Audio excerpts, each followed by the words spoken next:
La plupart des personnes qui n'ont jamais vu un développement du criquet pèlerin vous diront toujours oh non, c'est pas possible.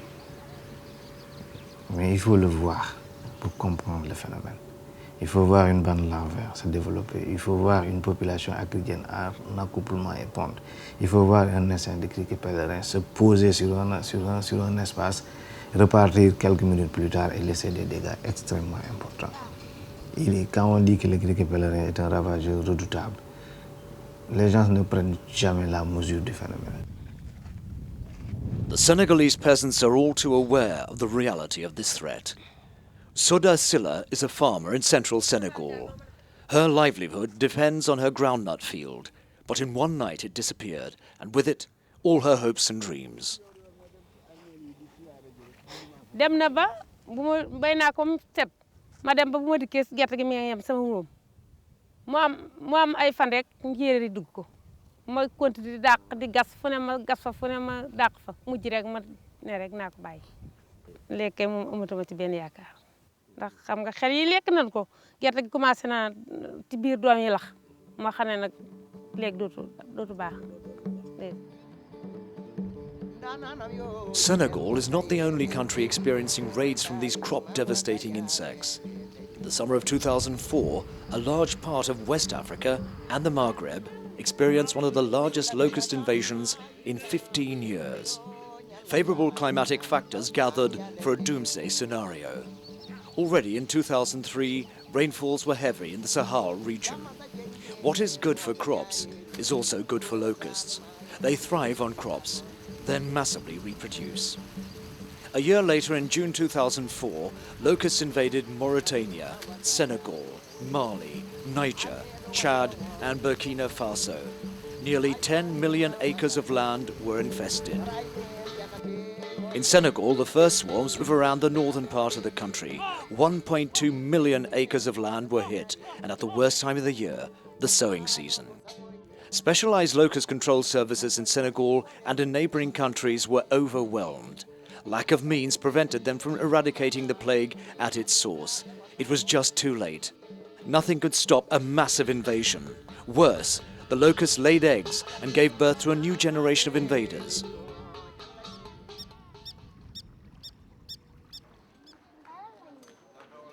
To offset the lack of means, Senegal had to mobilize its army. Quel est le problème de l'avion là, la P-25 là, qui n'a pas volé, qui est indisponible? Quelle est sa situation actuelle? Every morning in the Northern Zone headquarters, Colonel Cissé briefs his staff on the situation. His language may sound warlike, but the emergency is very real. C'est une guerre à sens unique parce que tout ce qu'ils peuvent faire, c'est des dégâts sur les cultures. Nous, ce qu'on doit faire, c'est les détruire avant qu'ils ne fassent des dégâts sur les cultures. Il y a une course à la montre là-bas.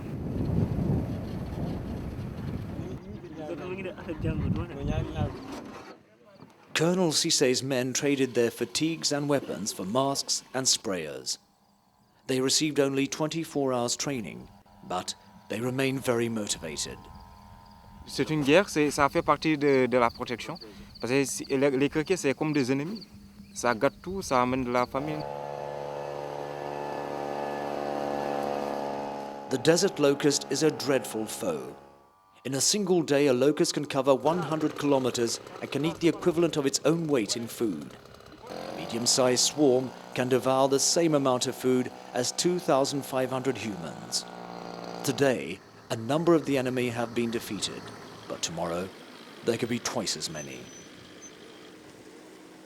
Le Sénégal, comme on le dit, n'est pas dans l'aire de développement du criquet pèlerin. Donc nous sommes tributaires de ce qui se passe par ailleurs. Si aujourd'hui on avait lutté de façon très efficiente contre les criquets pèlerins en Mauritanie, au Mali, au Niger, le Sénégal aurait pu simplement croiser les bras. Nouakchott, the capital of Mauritania. For the third time in a few weeks, clouds of locusts engulf the city. Nothing can withstand the invasion. The Olympic Stadium field has changed color. These visitors won't yield an inch. The inhabitants have to cope, everyone to his own means. Since the beginning of the invasion, though, the fight is too uneven. Mauritania, renowned for its locust control center, could not resist, nor did the rest of the country.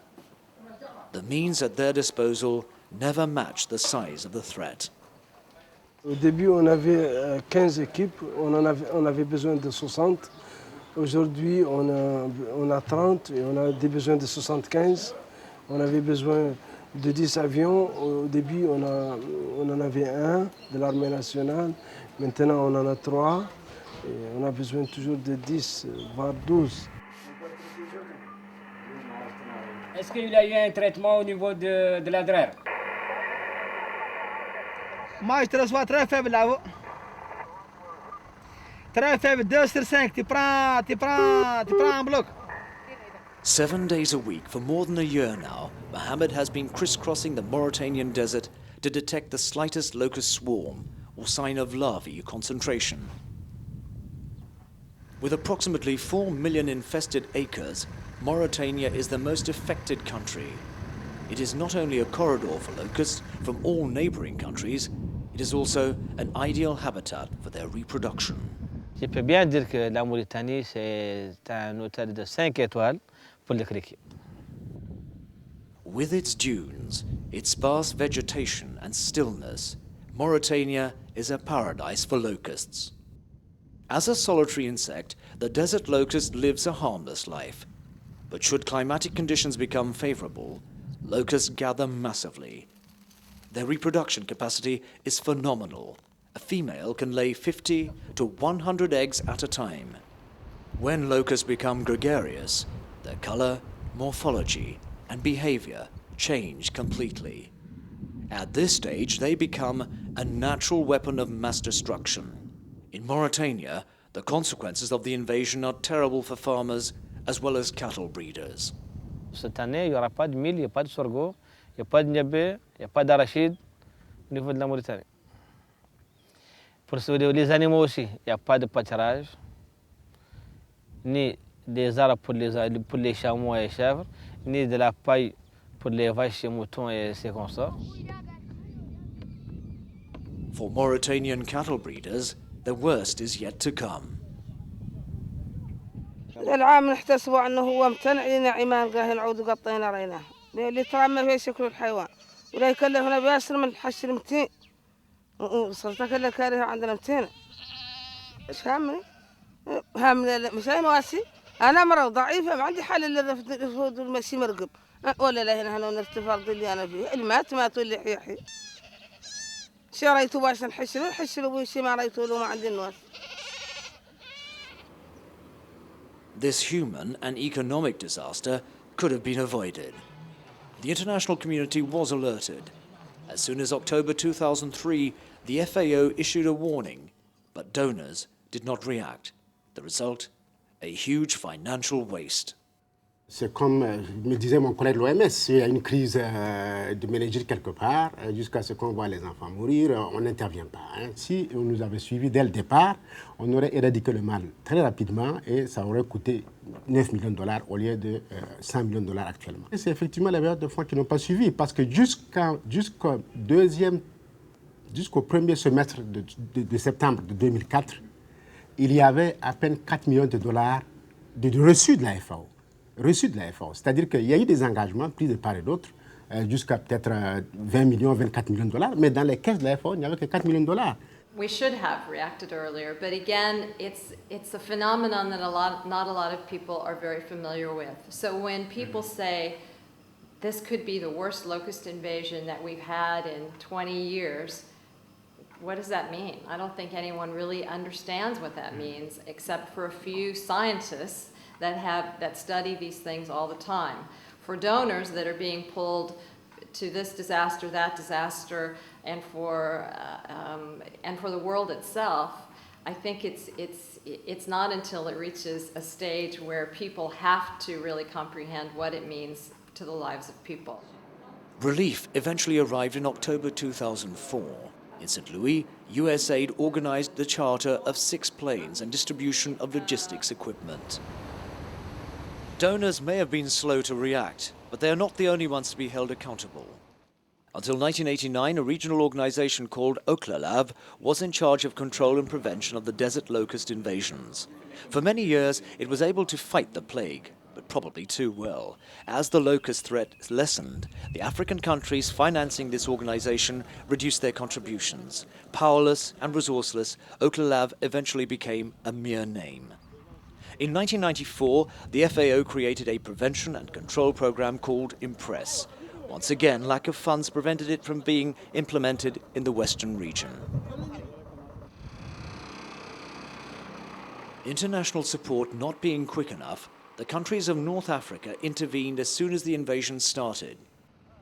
An Algerian team has been at work for the last 2 months in the St. Louis region. Today, it is treating the fields around the village of Pundian that have been invaded by a swarm of mature locusts. Depuis ce matin. Il y en a plein. Il y en a plein. Bon, vous pouvez monter dans mon véhicule? Oui. Bon, d'accord, on va aller là. Il y a une population qui est là, dans cet arbre-là. Bon, on va essayer de voir. Ces populations-là, ils sont en train de monter là sur l'arbre, c'est pour faire la mine marginale. Là. Effectivement. Voilà. Ils vont se percher ça sur Mais les bananes. mais je vois. One Algerian truck to treat so many acres of land is not enough. But given the lack of local resources, any support from neighboring countries is appreciated, even if Algerian help is in the interest of their own country. The more locusts are destroyed in Senegal, the weaker the invasion will be in Algeria. Ce qu'on est en train de faire, nous, on est en train d'essayer de minimiser les dégâts. Parce qu'en fin de compte, là, c'est le criquet qui va l'emporter. On sait très bien qu'ils vont arriver en Algérie, là. Regardless of the strength of the counterattack, victory over the locust will take time. The locust problem will probably last another year or two. As for the villagers of Pundian, it is too late this year. The harvest has been destroyed and the future looks bleak. Et ils sont tombés en masse sur nous, on n'en pouvait rien. Voyez-vous, cette surface-là, tellement large, était toute semée, et que maintenant on dirait que ça n'a été semé. Maintenant on tombe sur des montagnes de sable. Dieu seul saura comment on va survivre après. C'est difficile. With the dry season, locusts have migrated towards northern Africa. Should climatic conditions be favorable, and should fighting units not be able to destroy the larvae, the locusts will reproduce in larger numbers than in 2004. Long-term solutions for the locust problem exist, at least in theory. La solution, c'est la lutte préventive. La lutte préventive ne peut se faire qu'à travers donc, des équipes terrestres qui suivent ce phénomène régulièrement et d'une manière permanente dans les aires de reproduction du criquet. On ne luttera jamais contre les criquets pèlerins dans nos états pris isolément. La lutte, elle est forcément globale. Mais aujourd'hui que le criquet est présent dans un pays comme le Sénégal, dans un pays comme la Mauritanie, il est vrai qu'il y a un effort de protection des cultures, de protection rapprochée des cultures. Mais au-delà de cet aspect événementiel qui est extrêmement important, le plus déterminant, c'est la coordination sous-régionale. Il faut aller trouver les criquets pèlerins dans ces derniers retranchements. Following the urgency and damage of the last invasion, well-known solutions are once again the basis for an efficient riposte. Develop preventive control, increase the means of the anti-locust centre in each country, strengthen inter-regional cooperation. Awareness came late, but good intentions prevail today. Alert and intervention mechanisms are in place, but funds are still lacking.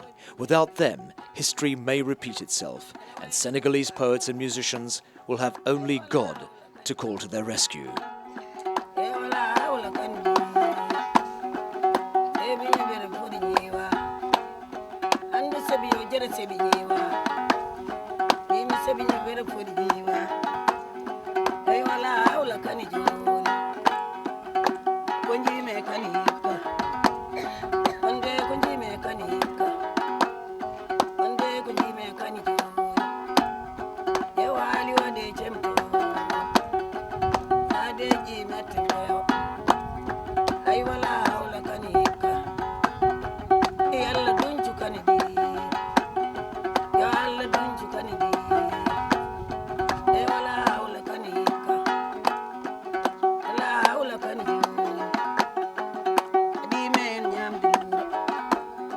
Hey, ngura bone nder ladde. Ngura koy bone nder ladde. Ngura koy bone nder